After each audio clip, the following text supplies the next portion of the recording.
Police Corporal Michael Andrew Chua po, sir. Okay. Sir, sa ngayon po, ano po ang plano po ng pamilya regarding this? Ang plano po namin, magsampa na talaga kami. Magsampa talaga kami ng kaso pagkatapos ng burol ng kuya ko. Yun yung ano talaga. Kung ano ang nararapat sa suspect, yun talaga yung ipafile namin. Oo. Kahapon po, sir, naabutan niyo pa po ito. Saan po kayo kahapon? Kahapon, nandun ako sa Dumaguete Police Station na nalaman ko rin kasi nasa radyo ako, nakinig ako ng radyo namin. Police din po kayo? Yes, sir. Yes, sir. On Aside duty ako din? ng Dumaguete Police Station sa Warrant Section. Oo. Pagkarinig ko ng yun, sangkot yung kuya ko, yun, pumunta ako agad. Sinabi po yung pangalan?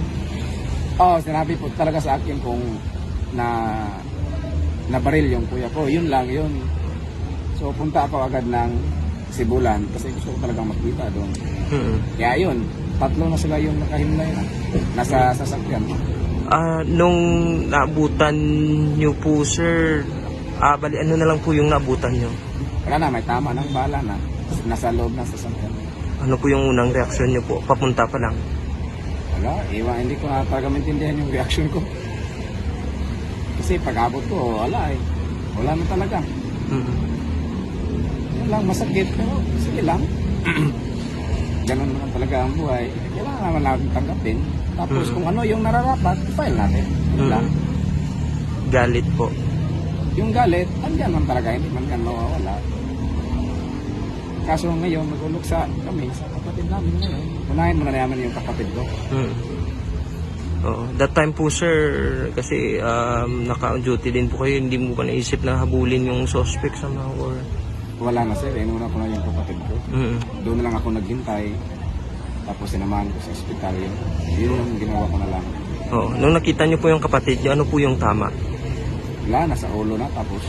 Ano po yung tama? 2 tama sa ulo, sa likod. Tapos Mula possible. Saan po siya nakaupo? nasa front seat ng driver seat. Tapos dalawa.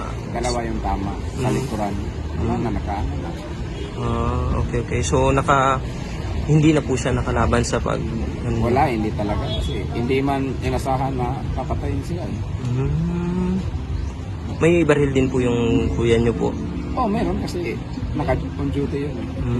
Intelligence yun. Okay. Intel siya? Oo. Okay.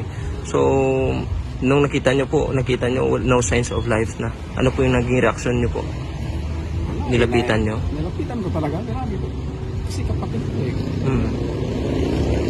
Wala po akong magawa kasi hindi ko man yan pwedeng hawakan kasi naka-ordo na kasi eh.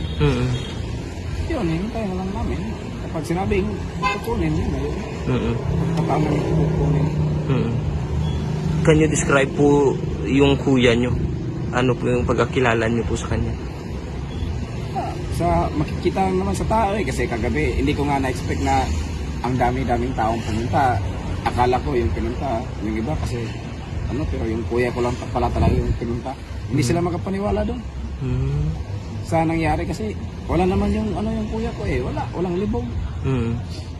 Wala namang kalaban. Walang pinatapakan na tao. Ayun. Kaya nga madaming pumunta kagabi sa ospital. Halos mapuno na yun eh. Kaso umulan lang. Dead on arrival agad po. Hindi doon arrival na ako.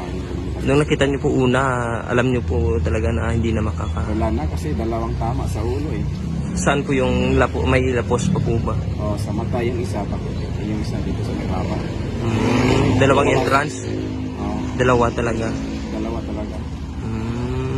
Okay. So, personally po, ikaw po, ano pong pagkakilala niyo po sa kuya niyo? Mabait naman kuya ko. Wala man problema sa kuya ko. Mabait yan. Alam mo. Walang sa buhay. Walang problema lang. Okay lang. Yung nararamdaman niyo po ngayon? Sakit. Kasi kuya ko lang. Yung message yun na lang po sa suspect. Yung message ko sa suspect, face na kung anong nararapat na pwedeng ikaso, lang talaga yung message ko sa'yo. File po kayo ng kaso? Mag-file talaga. Kung anong